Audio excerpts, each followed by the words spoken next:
आधार live पर आपका स्वागत है। मैं हूं संजय भारद्वाज और इस समय मैं जहां बैठा हूं ये दरवाज़ा है भगवान श्री कृष्ण का, जो कि ग्वालियर के गोपाल मंदिर का मैं आपको बताऊं एक काफ़ी पुराना इतिहास है। ग्वालियर में सिंधिया परिवार ने इस मंदिर की स्थापना की थी और मैं आपको बताऊं कि इस मंदिर को अभी नगर निगम की देखरेख में संचालित किया जाता है और यहाँ पर बाबा फक्कड़नाथ जी हैं जो कि यहाँ पर इस मंदिर की पूरी व्यवस्था देखते हैं और इस मंदिर की पूरी देखभाल भी करते हैं। भगवान श्री कृष्ण गोपाल मंदिर जो है ग्वालियर में काफ़ी विख्यात मंदिर है। जन्माष्टमी को यहाँ पर विशाल मेला लगता है और बताया जाता है कि ये जो पीछे आप मेरी तस्वीर देख रहे हैं, जो मूर्तियाँ देख रहे हैं भगवान श्री कृष्ण और राधा जी की, यहाँ पर करोड़ों रुपए के जेवरात बैंक में लॉकर में रखे गए हैं जो कि सिंधिया परिवार के द्वारा गोपाल मंदिर को दिए गए थे, जो जन्माष्टमी के दिन इनका विशेष श्रृंगार होता है। ऐसे मंदिर की चौखट पर आज मैं बैठा हुआ हूँ धर्म के बारे में कुछ चर्चा करने के लिए। संत वाणी कार्यक्रम हम वैसे तो अपने ऑफिस में करते हैं, लेकिन आज हम संत हमारे साथ में हैं और संत वाणी कार्यक्रम हम यहीं मंदिर के दरवाजे पर करने जा रहे हैं, ग्वालियर के इस ऐतिहासिक गोपाल मंदिर पर। तो बाबा फक्कड़नाथ जी का सबसे पहले मैं अपने चैनल पर स्वागत करता हूँ। जय श्री राम। महाराज जी, हिंदू धर्म आपकी नज़रों में क्या है? हिंदू धर्म नहीं, सनातन धर्म। हमारा धर्म सनातन धर्म है और सनातन धर्म के भाग कई हैं और आज बटा हुआ है बुरी तरह से। और यही कारण है कि हम जब सनातन धर्म को जोड़ नहीं सकते तो धर्म को बचाना मुश्किल है। आज व्यवस्था है कि हम सनातन धर्म को जोड़ें, हम हर व्यक्ति को जोड़ें, जो अपने जो व्यवस्था है, मानव जो इस तरीका का व्यवधान है, कई प्रकार की विसंगतियाँ हैं, वो हमको दूर करना पड़ेंगी। ये विसंगतियाँ क्या हैं, थोड़ा सा अगर स्पष्ट आप करना चाहें। अब विसंगतियाँ ये है कि भाई अपने एक तो जो है कि तमाम था संगठन है, हिंदू संगठन है, वो अपनी अपनी चंगड़ी खींचते हैं, एक होना नहीं चाहते। धर्म के नाम पर बात तो करते हैं लेकिन एक नहीं होते हैं। जब तक एक नहीं होंगे आप कुछ भी करिए, लेकिन धर्म की जब बात आ तो एक होना चाहिए, वहाँ एक नहीं होते। अच्छा, सरकार का जो मंदिरों के ऊपर संरक्षण रहता है उसको लेकर के कई बार साधु संत समाज के द्वारा ये मांग उठाई जाती है कि जो मंदिर हैं उनको सरकार के संरक्षण से मुक्त कर देना चाहिए, जैसे कि और समाजों के हैं और धर्मों के हैं। आपको क्या लगता है कि आप इस बात से सहमत हैं? नहीं, ऐसा है कि जो मंदिर हैं, मंदिर ट्रस्ट भी चलाते हैं और यदि धर्म की बात करें अपन तो हमारे यहाँ का एकता नहीं है और यही कारण है कि सरकार देख रेख चलती है। और यदि हमारे लोग एक हो जाएं और सही तरह संचालन करें तो सरकार जरूरत नहीं पड़ेगी। आज आप देख रहे जो झगड़े होते हैं, चुनाव होते हैं, संगठन के चुनाव करते हैं, मंदिर पर जाकर चुनाव के नाम पर दुनिया भर के पैसा भी खर्च करते हैं, झगड़ा भी होते हैं। ये क्यों? भाई हमें सेवा करना चाहिए और इसके लिए जो भक्त हैं और जो देख रेख कमेटी के लोग बनते हैं उनको बढ़ चढ़ के भाग लेना चाहिए और भक्ति भाव से करना चाहिए सेवा, लेकिन नहीं करते। जी, भक्ति भाव हम देखते हैं कि जैसे सिख समाज है, वहाँ पर गुरुद्वारे में हम जाते हैं तो चाहे वो किसी भी धर्म का व्यक्ति हो, वहाँ पर उनके लिए लंगर की व्यवस्था हो या और भी सारी सुविधाएं हो, निःशुल्क रहती हैं और वहाँ पर जो दर्शन होते हैं वो भी कोई वीआईपी दर्शन नहीं होते, सभी लोग अपने उसमें आकर के दर्शन करते हैं। लेकिन और भी धर्मों में हम कहें तो इसी तरह की व्यवस्थाएं रहती हैं, लेकिन हमारे हिंदू धर्म में हमने देखा है कि वीआईपी दर्शन का एक कल्चर चल पड़ा है। अभी हमने देखा उज्जैन में एक महिला ने ज़बरदस्ती इस बात का विरोध किया और घुसने का मंदिर में प्रवेश किया कि भाई वीआईपी मुझे बंद होना चाहिए, पैसे लेकर के वीआईपी दर्शन बंद होना चाहिए। आपको क्या लगता है ये कुछ विसंगतियाँ हैं, इनको दूर करना चाहिए? क्या इस तरह का वीआईपी दर्शन भी बंद होना चाहिए? बिल्कुल। वीआईपी कौन होता है? भगवान के लिए वीआईपी उसका भक्त होता है और भक्त बीच लाइन पर खड़ा होता है और चोर सकों को हम पैसा देकर भांति दर्शन कराते हैं। तो वीआईपी कौन, किसे कहते हैं वीआईपी? हम वीआईपी क्या होता है? वीआईपी भक्त के, भगवान के लिए वो भक्त होता है जिसको कष्ट नहीं आना चाहिए, वो दर्शन नहीं कर पाता, घंटों लाइन में खड़ा होता है। तो ये क्यों हो रहा है? मतलब आपको क्या लग रहा है कि जो बड़े बड़े मंदिर हैं या जो और भी जगह पर जहाँ पर इस तरह की व्यवस्थाएं होती हैं, वहाँ साधु समाज के अलावा जो अन्य लोग जो घुस जाते हैं, कमेटियाँ बना लेते हैं और उसमें जाकर के वो व्यवस्था को ख़राब करते हैं? ये क्या लगता है आपको, ये व्यवस्थाएं बनती क्यों हैं इस तरह की? देखिए, इसका एक ही कारण है, जहाँ राजनीतिकरण हो जाता है वहाँ व्यवधान आता है। धर्म और राजनीति दो अलग पहलू हैं। मैं ये नहीं कहता राजनीति बुरी चीज़ है, लेकिन राजनीति में होना आदमी को बुरी बात नहीं है, इसका काम नहीं क्षमता, लेकिन स्वच्छ होना चाहिए, धर्म के प्रति वफादार होना चाहिए। हम राजनीति में कुछ बात कहते हैं, धर्म के लिए कुछ बात कहते हैं, तो ये नहीं होना चाहिए। यही कारण है कि धर्म का पतन होता है। अच्छा, राजनीति में जिस तरीके से धर्म को का प्रवेश हो गया है और हम देख रहे हैं कि सारी राजनीतिक पार्टियां जिस तरीके से धर्म के आधार पर अब समाज में वोट मांगने लगी हैं, क्या आपको लगता है कि ये समाज को बांटने की कोशिश की जा रही है? देखिए, ये सभी धर्मों में है, कि हिंदू धर्म में नहीं है, सनातन धर्म में नहीं है। पहले कहते थे तपेश्वरी तो राजेश्वरी, राजेश्वरी नरकेश्वरी। पहले राजा संत बनता था, साधु बनता था, आज साधु राजा बन रहा है। ये कलयुग का प्रभाव लोग कहते हैं, मैं नहीं कह रहा हूँ। तो आपका इशारा ये योगी जी की तरफ है क्या? ये सभी की तरफ है, एक योगी नहीं है, इससे पहले भी हो, इससे पहले भी राजनीति में कोई आया नहीं, संत नहीं आए। नाम नहीं लूँगा, आप उधर देख लीजिए हरिद्वार के बाद में। आप बात सही कह रहे हैं कि राम भगवान के युग में जाएं या कृष्ण के युग में जाएं, तब साधु संत जो हुआ करते थे वो राजा के पास में गुरु जी की एक भूमिका होती थी, वो उस आसन पर बैठते थे और वो उनके आशीर्वाद से राजा शासन करता था। लेकिन आज खुद कई साधु संत खुद राजगद्दी पर बैठ गए और मुख्यमंत्री और मंत्री बन गए, तो आपको मतलब आपका कहना है कि वो गलत है? नहीं, गलत नहीं कहना हमारा ये है कि पहले राजा संतों से सलाह मशवरा करता था, गुरुओं से सलाह मशवरा करता था, उसका आदेश का पालन करते थे, राजगद्दी पर नहीं बैठते थे। और कई दफ़ा ऐसा भी हुआ है कि जो बड़े बड़े संत भी बने हैं, आप लोगों को नाम नहीं लूँगा, सब पता है, जो राजा थे बाद में संत भी बने हैं। और आज के तौर पर क्या है, आप देख रहे हो, संतों को भी राजनीति में घुसेड़ा जाता है, जबरदस्ती घुसेड़ा जाता है। कई बात तो मेरे पास भी आए थे, कहा जी आप चुनाव लड़ लो, तो मैंने कहा भाई मेरे चुनाव लड़ क्या कराओगे कि आप पास कर लो। हमने कहा भाई पास क्यों लड़ूँ, नहीं तो मैं तारा तो आप जहाँ मुझे वहाँ भेजिए ना, राजसभा भेजिए ना, हिम्मत है आपके अंदर।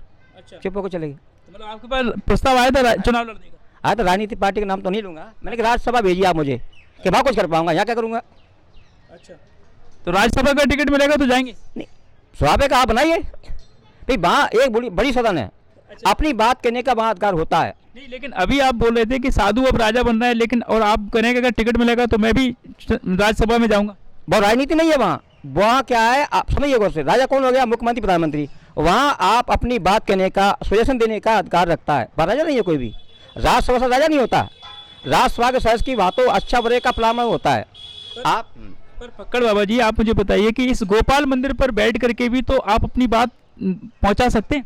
बिल्कुल पहुंचा सकते हैं, क्यों नहीं। वो तो राज्यसभा के लिए कागज भेज नहीं सकते हमें, इनमें हिम्मत ही नहीं है। अच्छा, ये बताइए कि हिंदू धर्म में गाय को गौ माता का दर्जा मिला हुआ है और माता की तरह पूजा करते हैं, कहते हैं कि बहुत सारे भगवानों का निवास गाय में होता है, लेकिन उसी गाय को हिंदू धर्म में ना सड़कों पर छोड़ दिया जाता है और कई लोग ऐसे हैं जो जब तक गाय दूध देती है तब तक तो अपने पास रखते हैं, उसके बाद उसको छोड़ देते हैं। आपको लगता है कि ये एक भगवान का, ईश्वर का अपमान है? देखिए, ये आपने बहुत अच्छा प्रश्न किया है। हमारे धर्म में गौ को माता माना जाता है और गौ माता में सारे देवी देवता वास होता है। लेकिन दुर्भाग्य की बात यह है कि हमारे धर्म में शुरू से ही ये कहा गया, अगर कोई गाय को मार देता है तो उसको हम समाज से बाहर कर देते थे, और जब तक गंगा स्नान नहीं कर जाता, पश्चाताप नहीं कर जाता, भीख मांग के पैसा करके प्रमाण पत्र लेके नहीं आता था गंगा, हम उससे समाज में नहीं मिलाते थे, तब मुझसे लगती है। आजकल क्या, गाय मार कर खाने वालों को हम कहते हैं चाचा जान, भाई जान। और जब हमारा किसी को गाय मारने वाले तब सम्मान देंगे तो क्या हमारा धर्म सुरक्षित है? मैं आपसे पूछ रहा हूँ, कोई भी हिंदू भाई या सनातन धर्म का भाई मुझे बताए, क्या हमारा धर्म सुरक्षित है? गाय मारने वाले को, गाय का मांस खाने वाले को हम ये कहते हैं चाचा जान, भाई जान कहते हैं, तो क्या हमारा धर्म सुरक्षित है? तो बताएगा मुझे? नहीं। तो जब तक हम इसको सारे देश में हम गौ माता को तरीके से लेंगे, हम अपनी माता को मरने के बाद या देहांत होने के बाद या देवबंदात्मा होने के बाद जलाते हैं या गाड़ते हैं, तो हम गौ माताओं को ऐसा क्यों नहीं कर सकते? क्यों हम काटने छोड़ देते हैं? तो हमारे अंदर विसंगतियाँ आ जाए। हम गौ माता को मानते तो हैं, लेकिन दर्जा माता को नहीं देते। अच्छा, कई पूजन होते हैं और मतलब यज्ञ होते हैं और कई ऐसे अनुष्ठान होते हैं जहाँ पर गाय दान दी जाती है, लेकिन अभी हम देख रहे हैं कि कुछ ब्राह्मण पंडित लोग ऐसे हैं जो कि है ना गाय दान को है ना एक प्रतीकात्मक रूप से कुछ पैसे रखवा लेते हैं या संकल्प दिलवा लेते हैं, और गाय की जैसे पहले एक होता था दान की जाती थी, उस तरीके की दान की परंपरा अब कहीं ना कहीं खत्म होती जा रही है, उसका स्वरूप बदल गया है, पैसे ले लेते हैं पंडित जी लोग। आप क्या मानते हैं, ये सही है इस तरह का कल्चर? हमने आपको भी क्या बताया, जैसा आप सोच रहे हैं ना अभी, जब हमारे गाय को मारने वाले, गाय को खाने वालों को चाचा दान भाईजान बोलेंगे, तो वो गाय को दान कैसे ले पाएंगे? कहीं ना कहीं तो उनके अंदर वो बदलाव हो रहा है ना। जब हम गाय को माँ मानेंगे तो गाय लेंगे भी। अच्छा, बहुत सारे ऐसे लोग भी मैंने देखे हैं जो कि सड़कों पे गाय होती हैं तो उनको ना चारा खिलाते हैं जा करके। वो अपने घर में गाय नहीं पालते लेकिन सड़कों पे गाय होती हैं उनको चारा खिलाते हैं। क्या आपको लगता है समाज को इस दिशा में ज़्यादा प्रयास करना चाहिए? अगर घर पे आप गाय नहीं रख सकते हो, आपके घर में ऐसी व्यवस्था नहीं है, तो आप गाय को चारा ज़्यादा से ज़्यादा खिलाएं ताकि गाय जो है वो पॉलिथीन ना खाए, विषैले पदार्थ ना खाए। देखिए, इस पर हम तो एक ही बात कहेंगे। पहली बात तो यह है कि पॉलिथीन बंद होना चाहिए। पॉलिथीन बंद का मतलब यह है कि जो लोग कचरा भर के बाहर फेंक देते हैं, कचरे में फेंक देते हैं, तो गाय तो खाएंगी। जब आपने गाय खोल रखी है तो गाय सड़क पर फालतू घूम रही हैं, आप शराब डालते हैं, वहाँ ना डालते हुए उनका एक स्थान होना चाहिए। जैसे गौशाला है या कोई चौराहे का आउटर एरिया है तो वहाँ गायों को रखा जाए, वहाँ डाला जाए चारा। अच्छी बात है। अगर आपके पास जगह नहीं है गाय पालने के लिए, गौ माता को पालने के लिए, तो आप वहाँ जाकर चारा। लेकिन हम भी क्या करते हैं, बीच सड़क पर गाय को चारा डालने का खाना कर देते हैं। ये भी बहुत बड़ा अपराध है। ये भी बहुत बड़ा अपराध है। अच्छा बाबा जी, एक बात बताइए कि जो शासकीय जो मंदिर चल रहे हैं, जिन मतलब सरकार के संरक्षण में जो मंदिर चल रहे हैं, तो उनको वहाँ पर जो पंडित होते हैं उनको जो एक वेतनमान ये कह लो या उनको एक कुछ पारितोष के रूप में कुछ दिया जाता है, क्या वो पर्याप्त होता है? मतलब जिन लोगों को सरकार मंदिरों पर रखती है, पंडितों को, उनको जो पैसा दिया जाता है, क्या वो पर्याप्त है या बढ़ना चाहिए? तो मानदेय मिलता है, पर्याप्त तो नहीं होता। आप बताइए, किसी को 5,000 रुपये किसी को पर्याप्त होता है क्या? मैं आपसे पूछ रहा हूँ, नाश्ते में लग जाते हैं। अभी 5,000 रुपये सरकार दे, किसी को 5,000 मिलते हैं, किसी को कम भी मिलते हैं। ये कितना होना चाहिए कम से कम? सरकार तो बस, जैसे एक बात बताइए, एक सफाई कर्मचारी को 30-40 हज़ार रुपये मिलते हैं। सफाई कर्मचारी को, पुजारी को क्या मिलता है? इसने मुकाबले सही है क्या जी? आपसे पूछ रहा हूँ, जनता से पूछ रहे हैं, क्या सही है? पुजारियों के लिए मानदेय होना सही है जी? तो आप साधु संतों की, समाजों की जो बैठकें होती हैं, तो धर्म सभाएं होती हैं, तो इन मुद्दों को रखा जाता है क्या वहाँ पे? आप तो जाते आते रहते होंगे, मतलब धर्म समागम होते होंगे तो उसमें जाते होंगे, तो क्या इस तरह के मुद्दे रखे जाते हैं? देखिए, साधु समाज अलग है, संतों को किसी पैसे लेने की जरूरत नहीं पड़ी सरकार से। अब पुजारी चूँकि उनका परिवार है और परिवार के अलावा उनके खर्चे भी हैं, साधु समाज की जरूरत नहीं है। साधु समाज को समाज दे देती है, वो जहाँ खड़े वहाँ पैसे की जरूरत नहीं है। तो आपका कहना है पंडित जो सरकार के संरक्षण में जो पूजा कर रहे हैं वो अलग हैं और साधु जो संत हैं वो अलग हैं? जी हाँ। और साधु संतों को कोई पैसे की जरूरत नहीं है, बाबा जी का कहना है, लेकिन जो पंडित जी हैं उनके परिवार के लोग होते हैं इसलिए उनको जरूरत पड़ती है और उनका मानदेय कहीं ना कहीं कम है, ऐसा बाबा जी का कहना है। बाबा जी, इस मंदिर के बारे में थोड़ा सा बताएंगे, थोड़ा सा हमारे दर्शक? ये मंदिर गोपाल मंदिर माधवराव सिंधिया के पूर्वजों ने बनवाया है और वर्तमान में इसको नगर निगम प्रशासन देख रेख करती है, सरकार देख रेख करती है और अच्छी व्यवस्था है, कोई दिक्कत नहीं है। और यहाँ पर जन्माष्टमी पर्व धूमधाम से मनाया जाता है, जिसमें 100 करोड़ से रुपये से ज़्यादा के जेवरात पहनते हैं कन्हैया जी राधा रानी, और करीब 250-300 से ज़्यादा पुलिसकर्मी लगे रहते हैं और भी कर्मचारी रहते हैं, जो जनता के लिए बिल्कुल किसी प्रकार की परेशानी ना है, पूरी व्यवस्था की जाती है और बड़ी तरीक़ा से अच्छे से शांति से किया जाता है। रोजाना इस मंदिर में सुबह शाम खुलने का क्या समय रहता है, आरती का क्या समय रहता है, भोग का क्या समय रहता है? मंदिर का खुलने का समय वर्तमान में 5:30 बजे का, उस पर आरती होती है और शाम को 7:30 बजे आरती होती है और सुबह प्रातःकालीन का भोग जो लगता है 11 साढ़े 11 पर लगता है और 12 बजे पर लग जाते हैं और 4 बजे पर खुल जाते हैं। तो ये है गोपाल मंदिर और सर, तो ये है गोपाल मंदिर के बारे में जो बाबा फक्कर ने हमारे बताया। और कुछ अपना परिचय हमारे दर्शकों को दीजिए, आप कहाँ से आए हैं, यहाँ कब से हैं और ग्वालियर के बारे में आपका क्या विचार है? देखिए, मैं ग्वालियर का ही हूँ और ग्वालियर नगरी मेरी काफ़ी जगह देखी हुई है और ग्वालियर बहुत शांत नगरी है, कई जगह घूमे भी हम, लेकर जो सुख शांति है। और दूसरी बात यह है कि ग्वालियर अन्य क्षेत्र है, यहाँ पर भोजन की कमी नहीं है, चाहे कहीं का बाहर का भी आदमी आ जाए, कोई भूखा भी आ जाए तो यहाँ अन्य क्षेत्र है, यहाँ कोई कमी नहीं पड़ती। चाहे सूखा कितना ही पड़ जाए, यह अन्य क्षेत्र है, किसी प्रकार की परेशानी नहीं आती। 10 साल सूखा पड़ने के बाद भी यहाँ किसी प्रकार का अन्न की परेशानी नहीं आई। और क्योंकि ये आसपास सिद्धों का क्षेत्र है, संतों के क्षेत्र है, ऋषि गालब की भूमि है, तो इस तरीका के कई संत महात्मा आसपास विराजमान हैं, यहाँ कोई दिक्कत आती नहीं है और ना किसी का आतंक होता है, ना किसी की परेशानी आती है, ना कहीं बाढ़ आती है। तो ये बाबा जी से हमने बहुत सारी बात की और अब मैं थोड़ा सा आपको दर्शन कराना चाहूँगा कि गोपाल मंदिर जो है वहाँ पर भगवान श्री कृष्ण राधा रानी के साथ में विराजमान हैं।